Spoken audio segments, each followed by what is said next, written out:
Okay, good morning students. So today I will explain you adjoint of matrix. आप सोचेंगे determinant में matrix कहाँ से आ गया, अभी आएगा इसमें डिटरमिनेंट्स का भी यूज है। मान लो ये एक मैट्रिक्स है ए, तो transpose already have learn A dash या 18 मैट्रिक्स वी हैव लर्न। इसमें क्या करते हैं, रो को कॉलम्स में और कॉलम्स को रो में बदल देते हैं, तो कहलाता है इसका ट्रांसपोज। तो देखो 3 -1 2 को लिख दिया हमने, 3 -1 2 रो को कॉलम में, 5 4 7 को लिख दिया, 5 4 7 लाइक दिस। अब हम फिर से ए को लें, तो ट्रांसपोज समझाने का मतलब था कि ट्रांसपोज क्या होता है। अब हम आपको एडजॉइंट बताने जा रहे हैं, तो हम पहले क्या करेंगे, ए है जो हमारा, इसके सबके क्या निकालेंगे, कोफैक्टर्स। कोफैक्टर्स तो हम जानते हैं कैसे निकालते हैं, ये है 3 का कोफैक्टर्स क्या होगा, इस रो इस कॉलम को छोड़ दो, ये बना इतना अकेला डिटर्मिनेंट, 3 4 12 -14, और ये कौन सा एलिमेंट है, 1 1, फर्स्ट रो फर्स्ट कॉलम, तो -1 2 की पावर 1 1, 1 + 1 मीन्स 2 मीन्स पॉजिटिव आना है, ठीक है। -1 पर 2 की पावर मतलब पॉजिटिव, फाइनली इसका आंसर आया। तो ये पॉजिटिव और बल लेकर अंदर क्या है, -2, तो आंसर आया -2। A12 निकाला इस तरीके से, 1 2 ये है,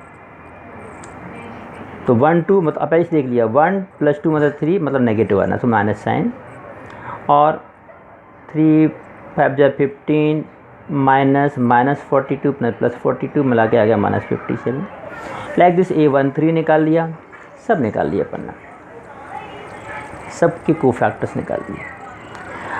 अब एडजॉइंट ऑफ ए क्या होता है, इनके कोफैक्टर्स एक्चुअली, अब इनका इसका कोफैक्टर ये तो ऐसा बनेगा,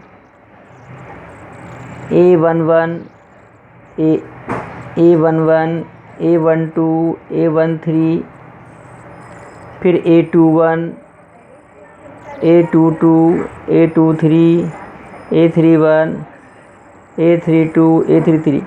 तो इसका क्या करना है, ट्रांसपोज, मतलब A11 A12 ऐसे ना जमा के, कैसे जमाना, ऐसे कॉलम में A11 A12 A13 A21 A22 ऐसे जमाना है। A11 कितना है, -2, A12 कितना है, -57, तो -2 -57 34। तो कहने का मतलब है मैट्रिक्स ए के हर एलिमेंट के क्या निकालना है, कोफैक्टर्स, और कोफैक्टर्स का ट्रांसपोज बनाना है। मतलब ये कोफैक्टर्स हैं और कोफैक्टर्स को ट्रांसपोज करना मतलब कॉलम रो को कॉलम में बदल देना है। तो जो मैट्रिक्स बना, that is called adjoint of that matrix, ठीक है। सबसे पहले क्या नहीं करता, ये ट्रांसपोज ये इसलिए समझाया ताकि आप भूलें ना, ट्रांसपोज का मतलब होता है रो को कॉलम में और कॉलम को रो में बदल देना है। तो सबसे पहले हर एक एलिमेंट की जगह उनके कोफैक्टर्स को लिखना है और उसका क्या करना है, ट्रांसपोज। और ये कोफैक्टर्स कैसे निकलते हैं, ऑलरेडी हैव लर्न्ड। चलिए आगे बढ़ते हैं। अब हम इसकी कुछ प्रॉपर्टीज़ बताते हैं। किसी मैट्रिक्स और उसके एडजॉइंट को आपस में मल्टीप्लाई करें तो आता है डिटर्मिनेंट ऑफ ए इंटू आई। कैसे, मैं दिखाता हूँ आपको। जैसे ये एक मैट्रिक्स है, तो मैट्रिक्स में लिखें A11 A12 A13, और ये एडजॉइंट ऑफ ए, इसमें हर एक मैट्रिक्स की जगह पे, हर एक एलिमेंट की जगह क्या लिखे हैं, उसके कोफैक्टर्स लिखे हैं, और रो को कॉलम बदला। देखो A11 और A12 यहाँ ना आके यहाँ A12 A13, ये कैपिटल ए में आ गए, क्या है, कोफैक्टर्स है। और हमने क्या सीखा था, डेल्टा ऑफ मैट्रिक्स ए जब भी हम निकालते थे, जैसे किसी इसी रो के इस रिस्पेक्ट में एक्सप्लेन करें तो क्या आएगा, A11 और इनटू ये हिस्सा, तो that is what, A11 plus A12 और ये determinant that is A12। So like that, like this cofactors के फॉर्म में भी हम क्या लिखते थे, डिटर्मिनेंट के सॉल्यूशन को। तो होगा क्या, जब हम इसको इससे मल्टीप्लाई करेंगे, A11 A11 ऐसा आएगा, प्लस A12 इंटू A12 ऐसा आएगा, प्लस A13 प्लस A13, तो that is what, the value of determinant A. Determinant को सॉल्व करने के मेथड। तो जब हम इस रो को इस कॉलम से मल्टीप्लाई करेंगे तो हमारा आएगा डिटर्मिनेंट ऑफ ए, ठीक है ना। तो क्या आया करेगा, डिटर्मिनेंट ऑफ ए, ठीक है। तो यानी ये इसका फाइनली जब इन दोनों को मल्टीप्लाई करेंगे हम, जब भी हम मल्टीप्लाई करते हैं A into adjoint of A multiply करते हैं तो आता है फिर यहाँ 0 0 फिर 0 0। एक्चुअली होता क्या है, जब इस रो को इस कॉलम से मल्टीप्लाई करेंगे तो डिटर्मिनेंट आएगा, और बाकी इस रो को किसी दूसरे से मल्टीप्लाई करेंगे, तीसरे से करेंगे तो 0 आया करेगा। आप चाहो तो इसका एग्जाम्पल ले सकते हैं, एक क्वेश्चन ले सकते हैं। ए लिया डिटर्मिनेंट, उसका ये निकला, इत्तेफाक से इसका डिटर्मिनेंट 1 ही आ रहा है, और इसके कोफैक्टर्स निकाल दिए तो इसका एडजॉइंट ये बन गया। अब हम इन दोनों को मल्टीप्लाई करें, जब इसको और इसके एडजॉइंट ए को, ए इंटू एडजॉइंट ए को मल्टीप्लाई किया, ये ए है और ये एडजॉइंट ऑफ ए है, इन दोनों को हमने मल्टीप्लाई किया। तो अब जब भी फर्स्ट रो को फर्स्ट कॉलम से मल्टीप्लाई करेंगे तो 1 आ रहा है। 1 क्या है, डिटर्मिनेंट ऑफ ए की वैल्यू, इत्तेफाक से हमने यहाँ करके देखी तो इसके डिटर्मिनेंट की वैल्यू 1 आ रही, या 4 आ रहा होता तो इनको मल्टीप्लाई करने से यहाँ 4 आता, तो दैट इज डिटर्मिनेंट ऑफ ए। और बाकी रो को कॉलम को आप मल्टीप्लाई करें तो 0 आएगा, जैसे 1 इंटू -3 -3 प्लस 3 0, -3 प्लस 3 0, बाकी में 0 आएगा।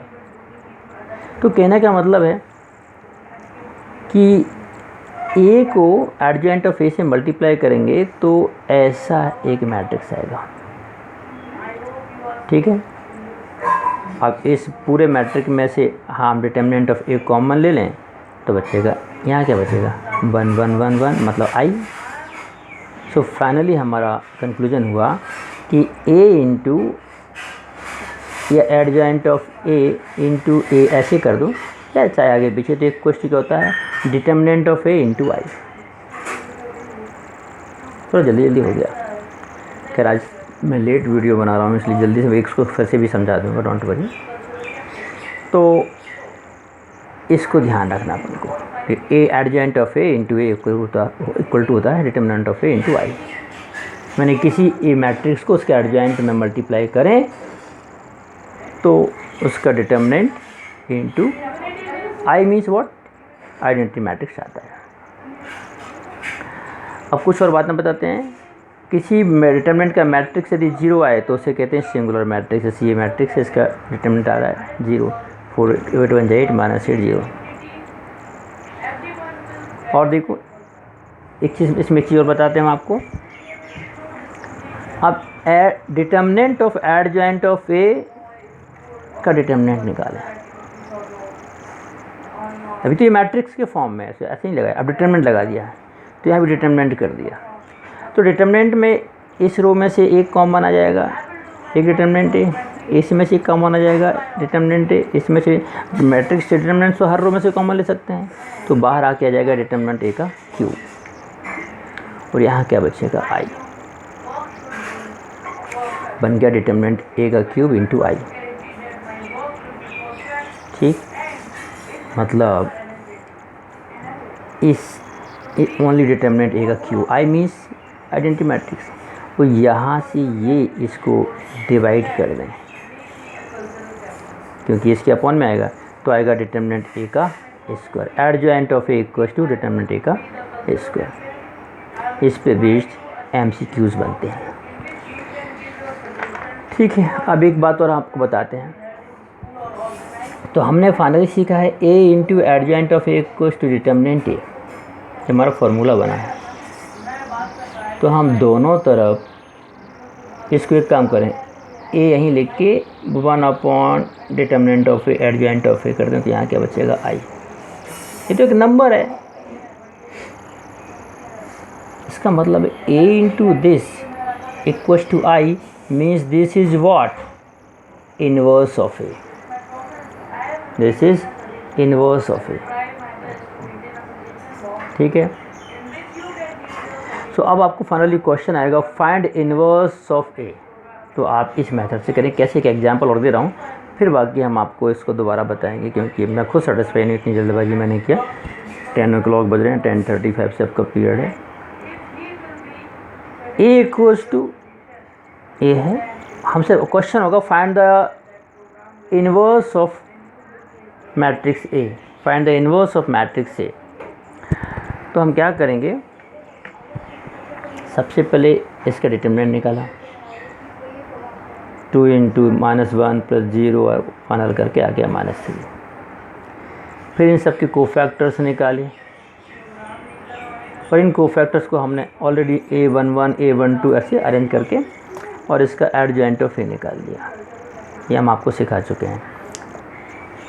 A11 A12 A13, A11 A12 ऐसे नहीं जाने, ऐसे करना, तो ये एडजॉइंट ऑफ ए। तो A इनवर्स इक्वल्स टू आया, हाँ A इनवर्स इक्वल्स टू आया 1 determinant of A into adjoint of A. Determinant of A कितना है, -1/3, और एडजॉइंट ऑफ ए कितना है, ये है। तो that is A inverse, that is A inverse.